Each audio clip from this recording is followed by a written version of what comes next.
Hello, good morning to all of you. How are you all? Today I will talk about From the Diary of Anne Frank, जो कि एने Frank का ही एक autobiographical account है। उसकी diary बड़ी famous रही है। एने फ्रैंक एक जूइश गर्ल थी और उसने डायरी के माध्यम से उसके जो बुरा टाइम हॉलोकॉस्ट विक्टिम के दौरान रहा है या वो खुद उनका विक्टिम रही हैं, तो उन्होंने एक डायरी लिखी थी। उसका एक पेज है जो हमारे साथ शेयर किया गया है। हालांकि ये उसके स्कूल टाइम का जो एक डे है उसकी एक स्टोरी है। बाकी जो जितनी भी और दर्दनाक घटनाएं हैं वो यहाँ पे नहीं बताई गई हैं। So let me begin with कि वो हमें बताती है कि जो उसकी जो अर्ली लाइफ थी वो कैसी रही। वो डिस्क्राइब करती है कि कैसे उनके दिमाग में आइडिया आया और उन्होंने डायरी रखनी शुरू की। और उसने अपनी डायरी का नाम था जो रखा दैट वाज किटी। उसने क्यों रखी diary? Because she has no real friend, so she thought of sharing her feelings with the diary. और उसने जो भी फीलिंग्स थी वो डायरी में लिखी या शेयर की, बिकॉज वो बिलीव करती है। जो इसकी सबसे मज़े वाली लाइन है इस पूरे लेसन की, that is she believes that paper has more patience than people. वो बिलीव करती है कि पेपर में ज़्यादा पेशेंस होती है, पेपर में ज़्यादा धैर्य होता है बजाय कि लोगों के। कि लोग तो आपकी बात सुनते नहीं हैं, लेकिन पेपर्स जो हैं वो ज़रूर आपकी बात सुनते हैं। आप पेपर पे अपनी बात लिख देते हैं, लेकिन अगर हो सकता है उसमें आपको लगे कि ये सही नहीं लिखा गया तो आप तोड़ मरोड़ के उसको फाड़ के फेंक भी सकते हैं। कागज़ आपको कुछ नहीं कहता है। So that's why she thinks कि paper has more patience than people, और वो पेशेंसली हमें लिसन भी करता है। सो वो अपनी जो डायरी है वो अब उसमें ब्रीफ डिटेल्स देती है अपनी डायरी में, अपने पेरेंट्स का और सिस्टर का। फिर वो बताती है कि वो 12 जून 1929 को फ्रैंकफर्ट जर्मनी में जन्मी थी। और उसकी जो बड़ी बहन है वो 3 साल उससे बड़ी थी। फिर 1933 में अन्य के पेरेंट्स हॉलैंड चले गए। दोनों बहनें ग्रैंड मदर के साथ रही, और बाद में जब उनको भी चांस मिला तो वो भी वहाँ पे चले गए। और एने ने नर्सरी स्कूल स्टार्ट किया हॉलैंड में। देन 6 स्टैंडर्ड में जब वो पहुँची तो मिसिस कुपेरस नाम की कोई टीचर थी, वो उनसे वो बड़ी डीपली अटैच्ड रही। अन्य अपने पेरेंट्स के बारे में बताती है ने, जो उसके फादर थे, मदर, ग्रैंड मदर और उसकी बड़ी बहन। और वो कहते कि जो उसके पेरेंट्स और एल्डर सिस्टर उसको बहुत प्यार करते थे, लेकिन फिर भी वो तो लॉनली फील करती थी। That's why she thought of keeping the diary, और so that she could share the deepest feeling of her heart. उसने सोचा कि अपने वो दिल की जितनी भी गहरी भावनाएं उनको वो साझा कर सके। तो हमारे पास वो डेट है फिक्स, वो है सैटरडे है, 20 जून 1942 की बात है। तो उसने बताया कि उस दिन क्या चल रहा था। और उसमें वो बताती है कि स्टूडेंट सारे के सारे क्लास में थे और दे वर क्वैकिंग इन द बूट्स, मतलब वो काम भी रहे थे, नर्वस भी थे बिकॉज एनुअल रिजल्ट्स आने वाला था। और फिर वो बताती है अपने टीचर्स के बारे में कि एक उनके टीचर थे मिस्टर किसिंग।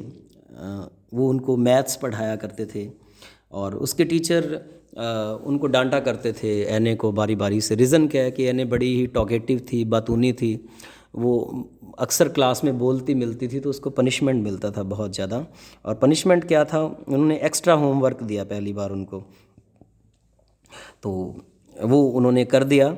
लेकिन दोबारा से फिर वो बोलती मिली गई तो उसको फिर से एक्स्ट्रा ऐसे लिखने के लिए बोला गया, जिसका टाइटल था चैटर बॉक्स। लेकिन वो फिर से नहीं हटी। फिर एक दिन वो बोलती मिल गई, क्लास में बात करती मिल गई, and she was given an essay to write an incorrigible chatter box. मतलब ऐसी बातूनी लड़की जिसका कोई इलाज नहीं किया जा सकता।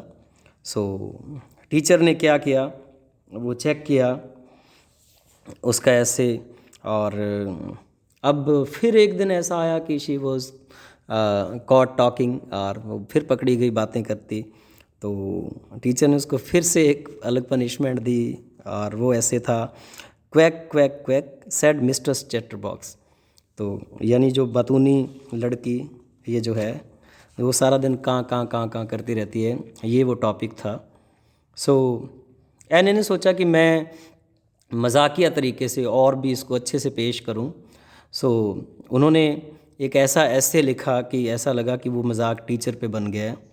एने ने ऐसे लिखा वर्स में, कविता की फॉर्म में लिखा वो। उसने स्टोरी लिखी एक मदर डक की और फादर स्वैन की। एक बत्तख माँ थी और एक उनके फादर हंस जो हैं, डक और स्वैन की स्टोरी कि जो उनके 3 छोटे डकलिंग्स थे। सिंपल सी बात है कि डकलिंग सारा दिन मतलब क्वैक क्वैक क्वैक करते रहते, वो रुकते नहीं हैं। तो जो फादर डकलिंग थे उनको इतना गुस्सा आया कि मतलब the father beat his 3 ducklings to death because they quack too much. उन्होंने उनको चोंच से काट काट के मार डाला। सो क्लियर सी बात थी कि जो फादर स्वैन थे वो मिस्टर किसिंग थे और डकलिंग्स वो सारे पुअर बच्चे थे जो बोलना चाहते थे क्लास में, लेकिन वो बोलने नहीं देते थे उनको।